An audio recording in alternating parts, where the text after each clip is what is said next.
Hi there, it's Scott with Eat, Love, Pray RV. And I wanted to get going on some videos to share some of the places that Becky and I have been able to go these last number of months. We really sat down and planned a loose agenda on the course that we wanted to take. And so we started out and kind of headed towards the West Coast, wanted to go up through California, see the redwoods, go up through Oregon, touch inland a bit at a place called Crater Lake. We also wanted to go out to the coast and then continue our trek across the top of the U.S. So I wanted to start making some videos and tell you about some places that we've stayed and give you a little bit of a review on them. It's a little bit overwhelming whenever you go out there to find an option where you want to stay, where you want to go. At least for me it is. We joined a number of forums, a number of apps. We use RV Life Trip Wizard, which I think a lot of people do. It's pretty convenient. I'll do a video on that and how we use that exactly. But I'm going to really try to focus my attention on where we stayed up in Oregon, around the Crater Lake area.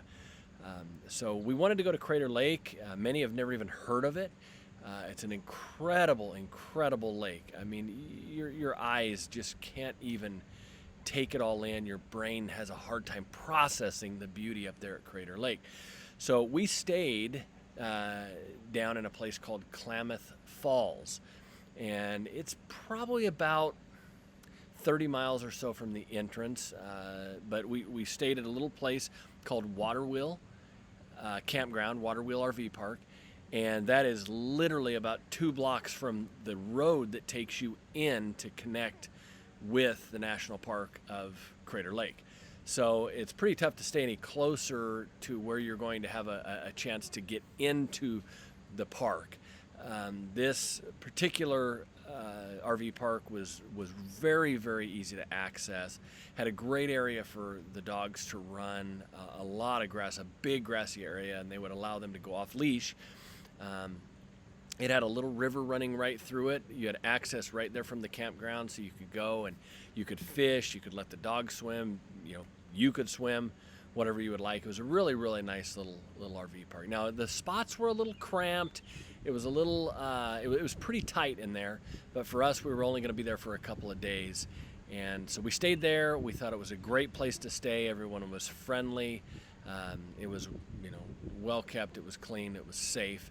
But let me talk about Crater Lake. So we headed out the next morning to Crater Lake. We did get a tip that someone told us to get there early. I didn't know what early meant exactly, but I'll tell you early means probably about between 9 and 10. Now it's going to take you, 30 to 45 minutes to get back there to the entrance, but I would definitely recommend going if you're going to go get there between 9 and 10, because if you don't, we had about a 15-minute wait to get in. It wasn't very bad.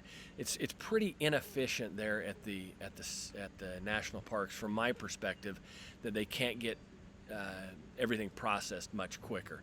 Now, that's probably a combination of a few things, though. It's probably a combination of people not being prepared.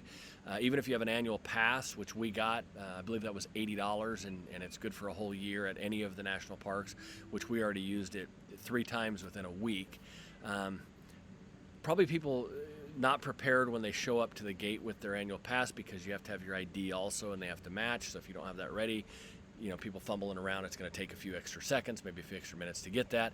And I'm sure there's a lot of questions that are asked of the forest rangers or the park rangers when someone pulls up to that booth. So a number of things make it a pretty inefficient process getting into the park. So even though it took us about 15 minutes, we were only about 10 cars deep in line there. On our way out, it was a whole different story. It was probably a 2 to 3 hour wait, I would imagine.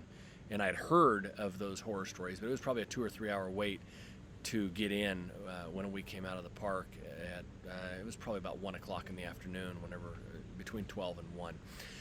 So just think of that whenever you're going. Get there a little early. I would definitely recommend that. Let me talk a little bit about Crater Lake itself. when you enter the park, you're going to have about a, I don't know, 20-minute, 30-minute drive up to the top, depending on how fast you want to go. There's some great picnic areas. There's some great scenery there, but really the jewel, the gem, is up at the top. And we did not know what we were in store for. We had seen very few pictures of Crater Lake. We knew very little about it. We get to the top. There's plenty of places to park, even if you're going to drive an RV up there. There's plenty of places to park up at the top. There's a number of nice stores up there. There's places to eat, a lot of different options that you've got. And they've got a really great hiking trail and a walking path to where you can get plenty of pictures. Here's a few pictures that I just want to share with you, just so you know what you're in store for. Now, like anything else, any other picture, you're not going to get the color that transfers through perfectly. You're not going to get the full peripheral of what your eyes and your mind actually process when you're up there, because it's far greater than what these pictures are showing. But it's a beautiful, beautiful lake. It is the deepest lake in the United States. We didn't know that. It's sixth deepest in the world. I think they said it's 1,943 feet deep, 6 miles across. And some interesting facts: it has no rivers leading into it. It is fed completely by rainwater and snowmelt. That's just amazing to think about, that this is the deepest lake in America, sixth deepest in the world, almost 2,000 feet deep, and there's no rivers that are feeding it. It is strictly rainwater and snowmelt. But that gives it its great color as well. There are tours there. They airlift, they helicopter in, sling in tourism boats. So you can go on a tour of the lake on a boat if you'd like. But for us, the view, the beauty was really up top, just taking in the grandeur of that whole picture there.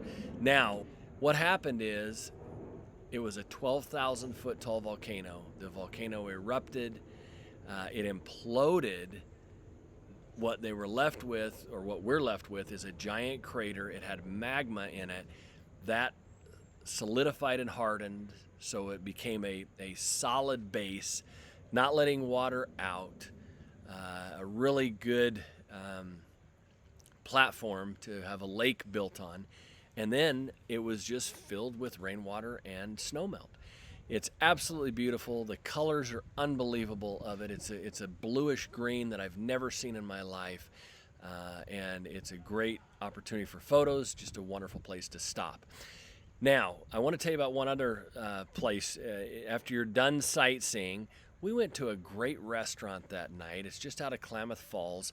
It's at a golf course called the Running Y Ranch, I believe. The Running Y Ranch.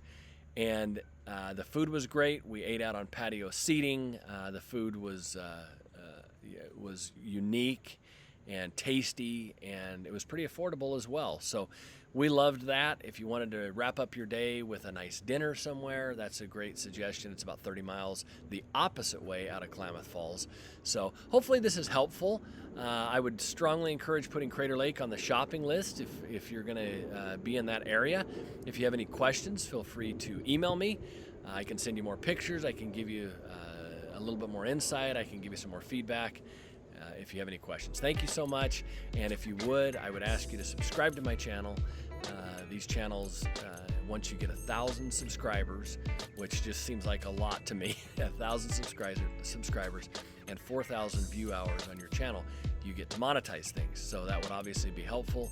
Becky and I are out here doing this full time, and we would sure love to get to that status at some point on YouTube. So thank you so much. This is Eat, Love, Pray RV.